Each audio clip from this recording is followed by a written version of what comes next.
Hey all welcome to my channel. இன்றைக்கி இந்த வீடியோவில் நம்ம என்ன ரெசிபி பார்க்க போகிறோன்னா, எங்கள் அம்மா ஸ்டைலில் நம்ம ஒரு மீன் குழம்பு ரெசிபி தாங்க பார்க்க போகிறோம். இது செய்கிறது ரொம்ப சுலபமாக இருக்கும். வாங்க எப்படி செய்கிறதுன்னு பார்க்கலாம். இப்போ அதுக்கு நான் பாத்திரம் எடுத்திருக்கேன். அதில் 2 டேபிள் ஸ்பூன் அளவுக்கு ஆயில் ஆட் பண்ணிக்கலாம். ஆயில் ஆட் பண்ணிவிட்டு ஒரு 8லேருந்து 10 பல் அளவுக்கு பூண்டு ஆட் பண்ணிக்கலாம். பூண்டு லைட்டாக கலர் சேஞ்ச் ஆகி வந்ததும் சின்ன வெங்காயம் ஒரு 30 போல் நான் சேர்த்துருக்கேன்.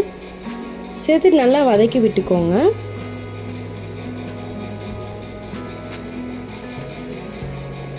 இது கூட உப்பு ஒரு டேபிள் ஸ்பூன் ஆட் பண்ணிக்கோங்க. இப்போது வெங்காயம் லைட்டாக வதங்கி வந்தது. நான் 3 தக்காளியும் ஒரு 4 வரமிளகாவும் சேர்த்துருக்கேன். சேர்த்துட்டு நல்லா தக்காளி குழஞ்சி வர வரைக்கும் மிக்ஸ் பண்ணி எடுத்துக்கோங்க. நல்லா வேக வச்சு எடுத்துக்கோங்க.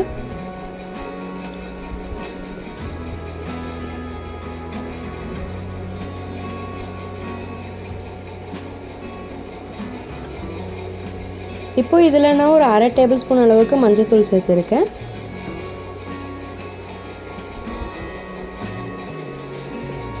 இந்த மாதிரி தக்காளி நல்லா குழஞ்சி வெந்து வந்ததுக்கு அப்புறமேட்டு 3 டேபிள் ஸ்பூன் அளவுக்கு மல்லித்தூள் சேர்த்துக்கலாம்.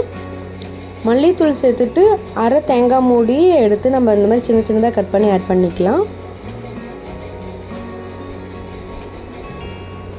அடுப்பு ஆஃப் பண்ணிடுங்க. ஆஃப் பண்ணிவிட்டு மிக்ஸ் பண்ணி விட்டுக்கோங்க. இல்லைன்னா இந்த மல்லித்தூள்லாம் ஒரு கரிஞ்சிடும்.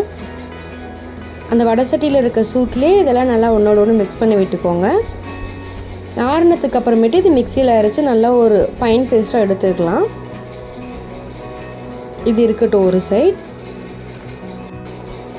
இதில் இப்போ நான் 2 டேபிள் ஸ்பூன் அளவுக்கு நல்லெண்ணெயும் 2 டேபிள் ஸ்பூன் அளவுக்கு கடலெண்ணெயும் சேர்த்துருக்கேன்.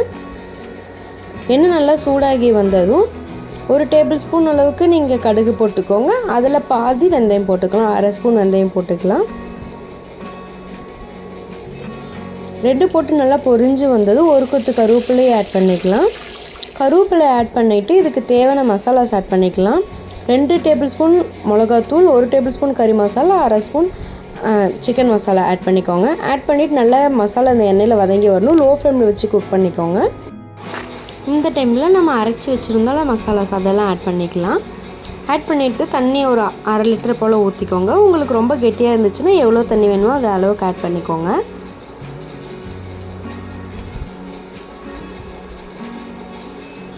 நல்லா ஒன்றோட ஒன்று மிக்ஸ் ஆகிற மாதிரி கலந்து விட்டுக்கோங்க. கலந்து விட்டுட்டு இந்த மசாலாஸ் ஒரு 10 to 15 மினிட்ஸ் நல்லா குக் ஆகணும். அது வரையும் நம்ம குக் பண்ணி எடுத்துக்கலாம்.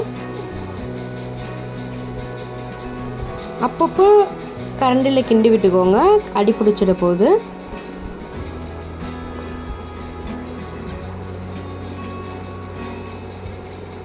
இது நல்லா ஒரு 15 மினிட்ஸ் வந்ததுக்கு அப்புறமேட்டு நான் ஒரு பெரிய எலுமிச்சைப்பழ சைஸ் அளவுக்கு புளி எடுத்து அது ஒரு 1/4 லிட்டர் தண்ணியில் நான் ஊற வச்சு எடுத்துருந்தேன்.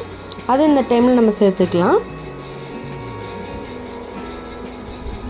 நல்லா புளி கரைச்சி இந்த டைமில் சேர்த்துக்கோங்க. சேர்த்துட்டு நல்லா ஒன்றோட ஒன்று மிக்ஸ் ஆகிற மாதிரி கலந்து விட்டுக்கோங்க. புளி தண்ணி சேர்த்ததுக்கு அப்புறமேட்டு லோ ஃப்ளேமில் வச்சு குக் பண்ணிக்கோங்க. லோ டு மீடியம் ஃப்ளேமில் இருக்கலாம், ஹை ஃப்ளேமில் வைக்க வேண்டாம். நம்ம இந்த புளி சேர்த்ததுக்கு அப்புறமேட்டு ஒரு 10 நிமிஷம் நல்லா கொதித்து வரணும். சைடில் அப்படியே எண்ணெய்லாம் பிரிஞ்சு வரணும். அது வரைக்கும் நம்ம குக் பண்ணி எடுத்துக்கலாம். லோ ஃப்ளேமில் வச்சு குக் பண்ணிக்கோங்க. இந்த டைமில் நீங்கள் உப்பு காரம்லாம் செக் பண்ணி பார்த்துட்டு போட்டுக்கோங்க. எனக்கு லைட்டாக உப்பு பத்தலைன்னு ஆட் பண்ணிக்கிட்டேன். இந்த மாதிரி சைடில் எண்ணெய்லாம் பிரிஞ்சு வந்ததுக்கு அப்புறமேட்டு நம்ம மீனை சேர்த்துக்கலாம். நான் 1.5 கிலோ அளவுக்கு நான் மீன் எடுத்திருக்கேன். அதை இப்போ 1 by 1 நான் சேர்த்துக்க போகிறேன். நம்ம இப்போ வைக்கிற அளவு ஒரு 4லேருந்து 5 பேர் தாராளமாக சாப்பிட்லாம். உங்களுக்கு எந்த மீன் பிடிக்குமோ அந்த மீன் எடுத்துக்கோங்க.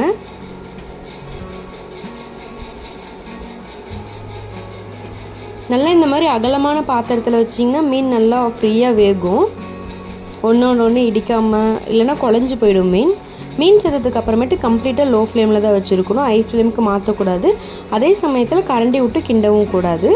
இப்போ தேவையான அளவுக்கு மல்லி இலைகள்லாம் தூவிட்டு லோ ஃப்ளேமில் வச்சு மூடி போட்டு ஒரு 5 நிமிஷம் மட்டும் குக் பண்ணிக்கோங்க. லோ ஃப்ளேமில் வச்சு குக் பண்ணிக்கோங்க. அவ்வளோதான். பார்த்தீங்களா, ரொம்ப டேஸ்டியான சூப்பரான மீன் குழம்பு ரெடி ஆகிடுச்சு. இங்கே பாருங்கள், மீன் நல்லா வெந்து வந்திருக்கா. இந்த மாதிரி நீங்களும் வீட்டில் மறக்காமல் ட்ரை பண்ணி பாருங்கள். ட்ரை பண்ணி பார்த்துட்டு எப்படி இருக்குன்னு கமெண்ட் பண்ணுங்கள்.